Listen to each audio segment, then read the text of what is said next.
सुभाष के राष्ट्रीय अध्यक्ष व पूर्व कैबिनेट मंत्री ओम प्रकाश राजभर ने बुधवार को बीजेपी नेताओं पर जमकर निशाना साधा। ओपी राजभर ने कहा कि बीजेपी नफरत की राजनीति करती है। सभी माफिया गुंडा बीजेपी नामक वॉशिंग मशीन में जाकर शामिल होते हैं और क्लीन होकर निकलते हैं।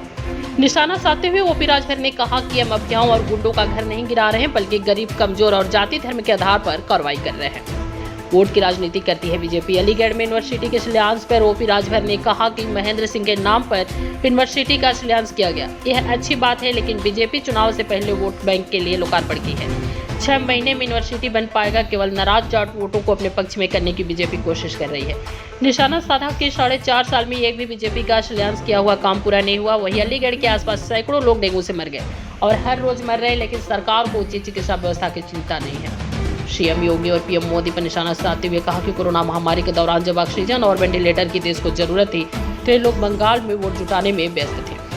बीजेपी को मिलती है झूठ बोलने की ट्रेनिंग। ओपी राजभर ने यहां तक कह डाला कि भारतीय जनता पार्टी बीजेपी की फैक्ट्री नागपुर से चलती है, जहां झूठ बोलने, नफरत करने की राजनीति और भ्रष्टाचार करने की ट्रेनिंग दी जाती है। बीजेपी नेता वही बोलते हैं और करते हैं जो उन्हें वहां से सिखाया जाता है।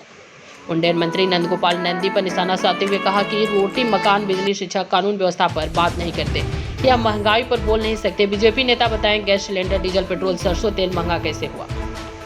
मंत्री अनिल राजभर द्वारा ओम प्रकाश राजभर के न पहचानने वाले बयान पर पलटवार करते हुए ओपी राजभर ने कहा कि उनको कह दीजिए 2022 का यूपी विधानसभा चुनाव हो जाने दीजिए, फिर पता चल देगा मैं कौन हूँ। वह इस बार अपनी जमानत बचा लें। साथ ही कहा कि हम अपने राजनीतिक मोर्चे में उन सबका स्वागत करते हैं जो जातिवाद जनगणना कराना चाहते हैं, महिलाओं और राजनीति से लेकर रोजगार में आरक्षण दिलाना चाहते हैं, यूपी में घरेलू बिजली का दाम फ्री करना चाहते हैं, गरीबों का इलाज मुक्त करना चाहते हैं। तो 3 सीट में चाहे जहां लड़ी हैं वहां लड़ाऊंगा। क्या असर पड़ेगा? मुख्तार अंसारी बहुत असर है। मारे महाराज, अब गाजीपुर में आप चले जाइए तो वहां लोग पूछते हैं फाटक कहाँ हो भैया।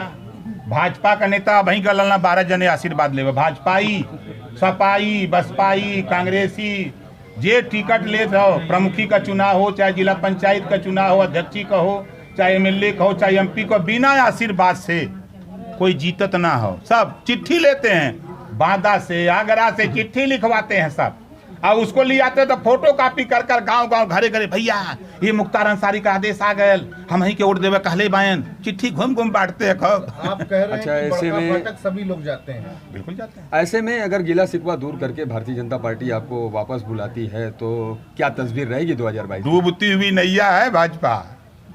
इनको वहां पहुंचाऊंगा जहां से इनको पहुंचाया था, जहां से पहुंचाया हूं, जहां से उठाया था। 2014 के पहले इनको कोई पूछने वाला नहीं था, 2022 से उनको कोई पूछने वाला नहीं होगा।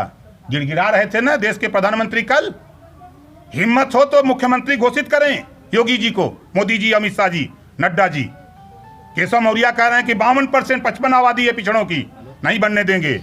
भीतर हमारी बात होता स्वतंत्र देव पटेल से, केशव मौर्य से। तो आपकी पार्टी मुख्यमंत्री ओम प्रकाश राजभर रहेंगे 2022 में? 2022 में देखिए, 2022 में एक मोबाइल वाला भैया रोल करिए। 2022 में जी सरकार बनेगी तो 5 साल में 5 मुख्यमंत्री, पटेल भी होगा, राजभर भी होगा, मुसलमान भी होगा, कुशवाहा भी होगा, चौहान भी होगा।